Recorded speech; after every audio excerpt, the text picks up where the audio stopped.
Hey, what's happening, everybody out there in the XRP community? Thanks for coming back to Investment Perspectives. Before we get started today, I want to do a couple quick shout outs. First thing I want to say is last video or two, I've had a misspeak. I keep messing up the acronym for the oversight, global oversight. It's FATF from the G20 oversight, that committee that oversees all the global exchanges. They all belong to it and they're all compliant. The FATF. Thank you, Savvy XRP and WB. You guys are awesome. Okay, and then I want to give a shout out also to SPQR Media. You can follow them on Twitter at SPQR Media 1. Doing great content. They just started a channel and they just put out a video today that I saw, and it's fantastic. You guys should really go check it out. And thank you guys for all your help and your support too. Cody, you know what I'm talking about. So, all right. So now next shout out I want to give real quick. Crypto SB. I want to give you a big shout out, my man. Great to talk to you today. Listen, if you guys want to strengthen your skills or your understanding of technical analysis, go subscribe to Crypto SB's channel. He does a great job. He keeps it nice and clean. He breaks it down. The charts are easy to see, and it can really reinforce anything that you're looking to learn there about charts. So, told you I'd give you a shout out, Dan. All right, so let's keep it moving on. Today's video, let's get into this. So, the White House names a new senior official to be the chairman of the CFTC.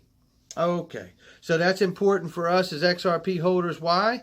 Because we know a federal judge has already ruled that all cryptocurrencies are to be ruled as commodities and regulated by the CFTC. You guessed it. So let me look down in this statement here, and it has one little tidbit that I think is good for us.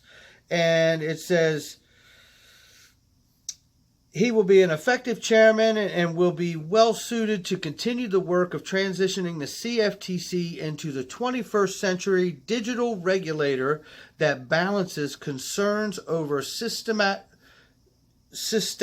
stability with market vibrancy to support strong economic growth and American prosperity. So there you have it. He's ushering the CFTC into the 21st century of digitization. That's what we're doing. Everything's getting modernized. So we know that, but here we go. We're seeing it here. So look, what I wanted to talk to you today is more of the same and how we're seeing this throughout all corners of the world, right? So first, I wanted to go back. Bank XRP had a video that he posted back on September 25th of Ryan Zagone, the roundtable at Congress.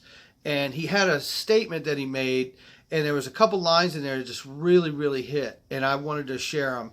He said there had been a recognition globally that blockchain and crypto assets will play a pivotal role in the next generation of finance and our national economics.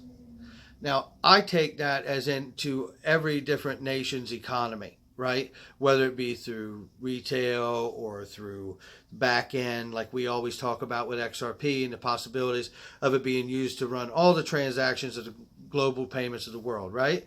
So great statement by him. Now that was back in September, and big shout out to Bank XRP for that, who shared that with everybody. Really puts out great stuff.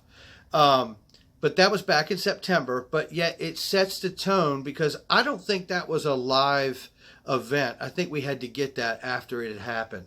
But let's go on now to the kind of articles that have been rolling out today. Just this morning, I saw Fidelity has intentions to launch a crypto credit card. Fidelity is backing a crypto lending startup that is looking to launch a crypto credit card.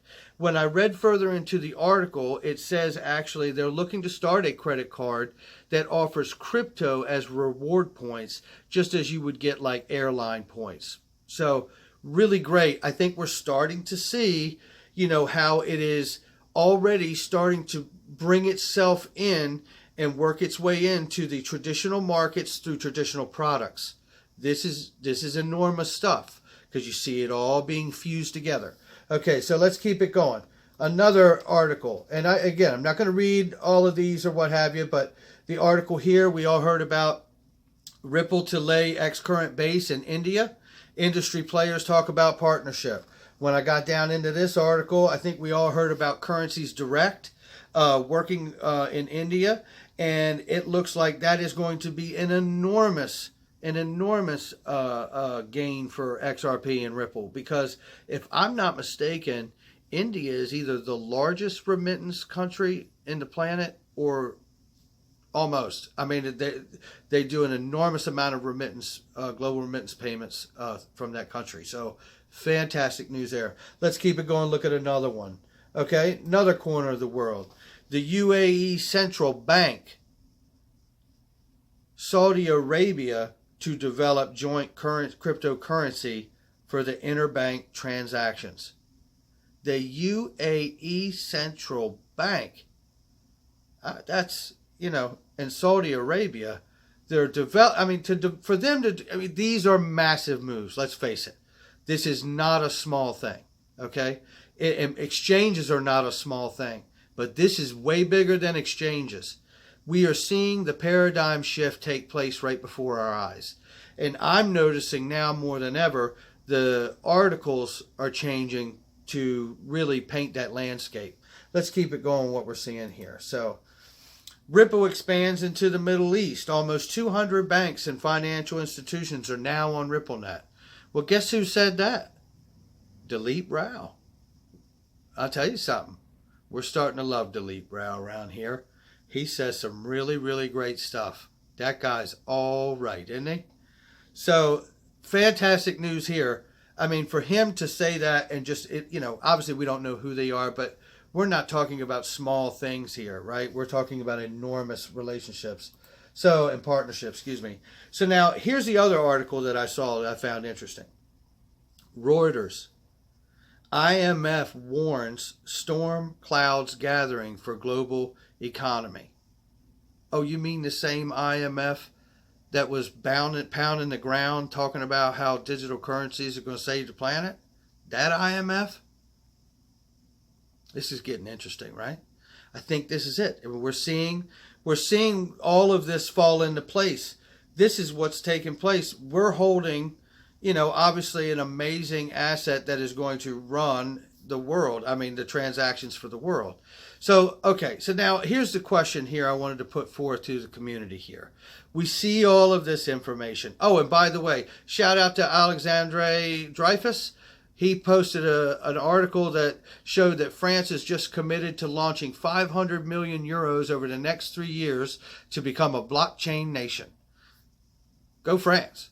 So, I mean, that's just fantastic news. Again, like I said, all different corners of the world, we're seeing amazing things happen. And talk about the paradigm shift. Just also recently saw that the Swift CEO just stepped down.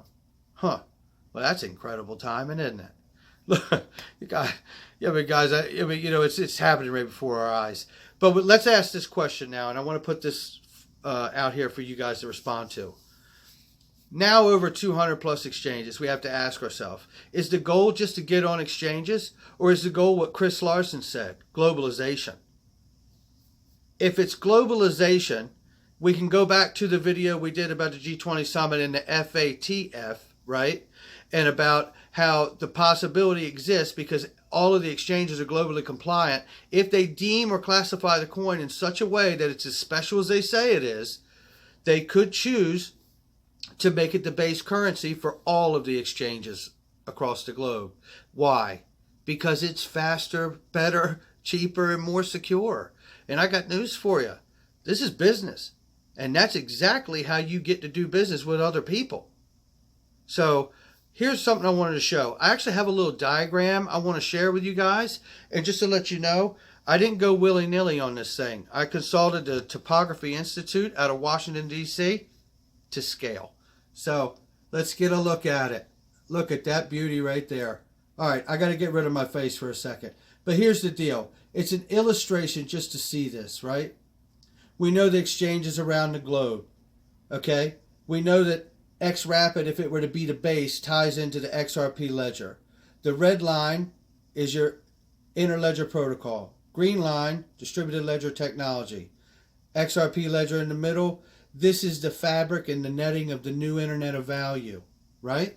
If they were to convert all 200 exchanges to XRP being the base currency, that means everybody who re-enters the market in any way, buyer, seller, withdrawal, trader, deposit, doesn't matter, you will have to go through the XRP ledger.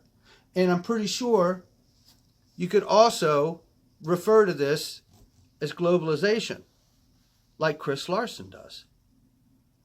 All right, guys, I'm going to wrap it up right there. Hit the like and subscribe. Leave some comments down below, and let's keep this thing going. I can't thank you guys so much. I mean, we're well over 2,000 people. We're pushing on up the mountain. This is so much fun to do with you all. So big shout out to XRP Watch and the SPQR Media. Follow them. And Crypto SB. Check them out. They're doing great things. I'll catch you guys on the next one. Thank you.